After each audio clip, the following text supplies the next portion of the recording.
নমস্কার বন্ধুরা, রিয়া রিঙ্কু ব্লগে তোমাদের সবাইকে জানাই স্বাগত এবং অনেক অনেক ভালোবাসা। তো বন্ধুরা, তোমরা সবাই কেমন আছো? আশা করছি সবাই ভালো আছো আর আমিও ভালো আছি। তো বন্ধুরা, আজকে চলে এসেছি নতুন আর একটা ভিডিও নিয়ে। তো তোমরা ভিডিওটা স্কিপ না করে ফুল ভিডিও দেখে যাও, কারণ আজকের ভিডিওর মাধ্যমে তোমরা আরও অনেক কিছুই জানতে পারবে। তো দেখো, আজকে একদম স্নান টান করে চলে এসেছি, কারণ আমাদের এদিকে না প্রচণ্ড গরম পড়েছে। আর আমাদের ঘরে তো ফ্যানও নেই, কারেন্ট নেই, তো তার জন্য ফ্যানও নেই। তো যার জন্য প্রচণ্ড গরম, তার জন্য স্নান টান করে নিয়েছি একদম সাত সকালেই। তো স্নান টান করে এখন ভাবলাম যে তোমাদের কাছে একটু শেয়ার করি। অনেক দিনই তো হলো তোমাদেরকে কোনো ভিডিও পোস্ট করতে পারিনি। তো তোমরা তো জানোই আমি কেন ভিডিও দিতে পারি না। তো যাই হোক, চলো এখন মেন কথাতেই যাই।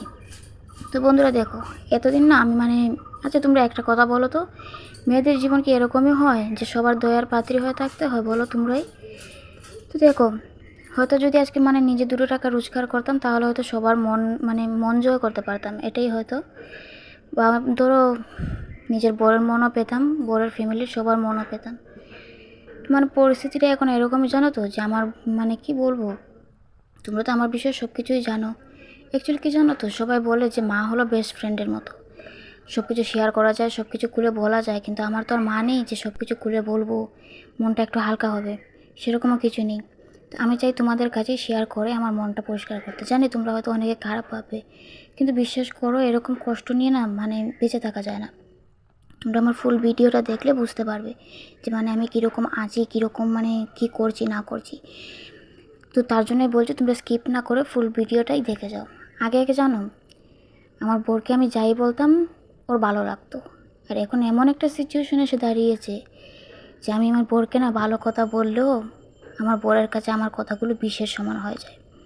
তো কী করব বলো, এটা আমার কপালের লেখা তো আর বদলাতে পারবো না, তাই না? তো যাই হোক, আমি কিন্তু ওকে প্রচণ্ডই ভালোবাসি। ও ভালো নাও বাসতে পারে আমাকে, বা হয়তো এখন আমি ওর কাছে খারাপ হতেও পারি, কিন্তু আমি তো আর কী করব, আমি তো সেই ভালোবাসা বলতে পারবো না, তাই না? প্রচণ্ড ভালোবাসি যে ছেড়ে গিয়ে থাকতেও পারবো না। আর এরকম সব কিছু তো সহ্যও করা যায় না, বলো। যাকে বেশি ভালোবাসবে না, সেই যদি আঘাত করে তাহলে কীরকম লাগে বলো। তো এটাই হলো, জানো তো, আমার সব থেকে বড় দুঃখ যে ওর ফ্যামিলির লোকেরা আমাকে এতদিন যা বলেছে আমি সব সহ্য করেছি। কিন্তু এখন দিন দিন দেখছি কি জানো, যে আমার নিজের বোরেরই আমার কথা পছন্দ হচ্ছে না, আমার ব্যবহার পছন্দ হচ্ছে না। তোমরা বলো তো, আর কিভাবে একটা মানুষ থাকতে পারে? এই ঘরটার মধ্যে সবসময় রান্না করি, ঝড় হোক, তুফান হোক, বৃষ্টি হোক, যা কিছুই হোক, রান্না করি এই অবস্থায়। আর কীরকম একটা মেয়ে থাকতে পারে বলো তো? তাও কোনো আবদার করি না, তারপরও কি এত কিছু করে ওকে কারো মন জয় করা যায় না? তোমরাই বলো। তাও কখনো বলি না যে ওইটা করো ওইটা করো, কিন্তু তাও একটাই দুঃখ যে শ্বশুরবাড়ির কারো মন জয় করতে পারলাম না। যাই হোক, এসব কথা বলে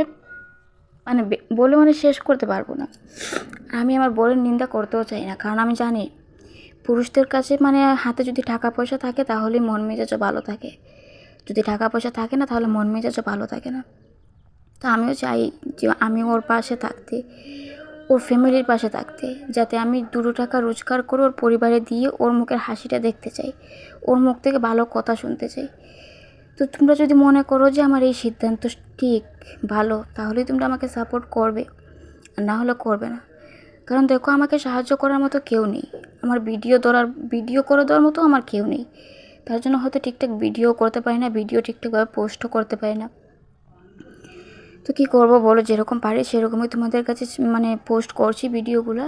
তো যদি তোমরা পারো তাহলে একটু শেয়ার করে দিও। আর দেখো এই এই রান্না করেই আমাকে রান্না করতে হয়, এখানেই রান্না করি, যতই গরম হোক, বৃষ্টি হোক, বাদল হোক, সব কিছুতেই এখানে না রান্না করি। তো কী করবো বলো, আমার বর তো গরিব, আমাকে আবার সেটা বুঝতে হবে।